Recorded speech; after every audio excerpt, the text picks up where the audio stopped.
À la fin du mois d'août, j'étais encore en vacances dans le Tarn quand mon chargé de com m'a alerté.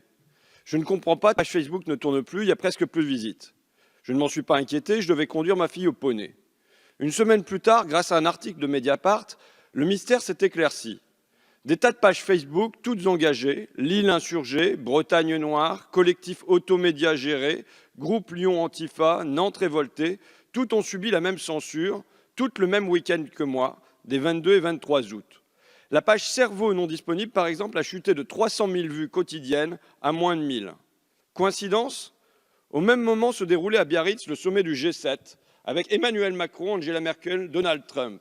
Un G7 dans une ville bouclée, avec une communication verrouillée et donc une contre-information bloquée. Ces pages militantes ont protesté auprès de Facebook, mais c'est un algorithme qui leur a répondu. Votre avis sera utilisé pour améliorer Facebook. Merci d'avoir pris le temps de nous envoyer votre signalement. À son tour, Mediapart a interrogé Facebook qui a délivré une novlangue algorithmique.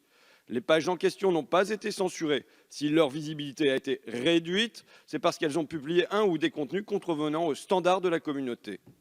En octobre, cette fois, relate Le Parisien, ce sont les cheminots de Sudrail et de la CGT qui ont vu leurs pages censurées. Et avec la même réponse, ils auraient contrevenu aux standards de la communauté. Mais quels sont ces standards? Interdisent-ils la politique, la polémique? Comme ministre, vous êtes le gardien de la liberté d'expression dans notre démocratie. Les atteintes ici sont manifestes. Avez-vous interpellé la direction de Facebook? Quelle réponse avez-vous obtenue? Ou au contraire, ces censures vous arrangent-elles? Au printemps de cette année, le président Macron a rencontré le PDG de Facebook, Mark Zuckerberg, pour, je cite, « lutter contre les contenus haineux ». La critique du gouvernement, le soutien aux mouvements sociaux sont-ils en jeu dans ces contenus haineux? Merci, Monsieur Ruffin. La parole est à Monsieur le secrétaire d'État. Merci Madame la Présidente, Mesdames et Messieurs les députés, Monsieur le député François Ruffin. Je vous remercie pour votre question parce qu'elle me permet de faire une mise au point qui, je pense, est salutaire. Si votre question, c'est de savoir si le gouvernement interagit avec Facebook pour faire en sorte qu'on supprime, qu'on détruise un certain nombre de pages, soit de gilets jaunes, soit de syndicats, parce qu'ils ne plaisent pas au gouvernement, la réponse est non. La réponse est non. Le gouvernement interagit avec Facebook dans deux cadres. La puissance publique interagit avec Facebook dans deux cadres. La première, c'est la justice. Et je pense que et vous et moi trouverons normal que la justice puisse demander à Facebook de supprimer un certain nombre de pages où sont des insultes antisémites, où sont des injures et où sont des menaces de mort. Ça, c'est la première chose.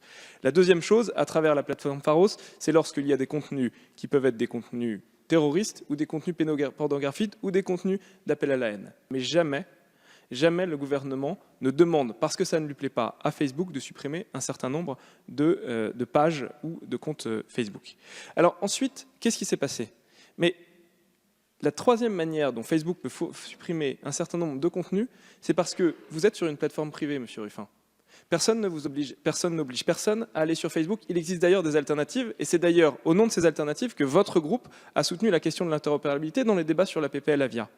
Et donc, Facebook, selon ses conditions générales d'utilisation, peut décider de fermer tel ou tel groupe. Et si d'ailleurs vous estimez que les conditions générales d'utilisation n'ont pas été respectées, vous pouvez vous retourner vers la justice. Mais plus globalement, la question que vous posez, M. Ruffin, et vous souhaitez la PPL Avia, c'est de savoir comment on régule ces grandes plateformes qui sont devenues les agoras du XXe siècle, du XXIe siècle.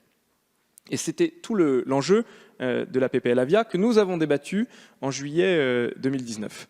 Mais sur ces questions, M. Ruffin, à savoir la question de trouver le juste milieu entre la protection des gens sur les réseaux sociaux, et vous avez été, j'imagine, victime d'injures, victime d'insultes, victime de menaces de mort comme tous les hommes politiques, mais comme beaucoup de Français. Nous sommes face aujourd'hui à une question quasiment de santé publique. Comment on fait pour concilier cette protection des Français sur les réseaux sociaux, parce qu'après tout, c'est le rôle de la puissance publique de protéger les Français dans la vraie vie comme sur les réseaux sociaux, avec la question de la liberté d'expression. Mais si je puis me permettre, M. Ruffin, je pense que ça mérite plus qu'une question orale sans débat. Et nous avons passé plusieurs heures, plusieurs jours, en juillet, sur cette question. Et je me rappelle que vous étiez là au début, nous avons d'ailleurs eu l'occasion d'échanger, mais je ne vous ai pas beaucoup vu ensuite pour débattre et pour rentrer dans le détail des propositions. Et je pense que, quelque part, la question et l'honneur de la représentation nationale, ce n'est pas seulement de venir un mardi matin à 9 h pour poser une question et ensuite ne pas écouter la réponse. L'honneur de la représentation nationale, et d'ailleurs ce pourquoi vous êtes payé, C'est pour venir dans le détail, regarder ce qui se passe et comment on écrit la loi. Merci. Monsieur Ruffin, vous avez la parole.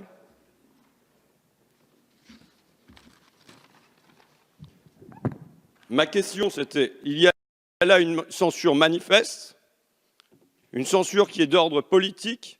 Qu'a fait le gouvernement? Et dans votre réponse, j'entends clairement que le gouvernement n'a rien fait et ne compte rien faire. Parce que ça l'arrange. Parce qu'en effet, sans doute que vous n'avez pas besoin de donner des ordres à Facebook pour qu'il devance vos désirs, en l'occurrence.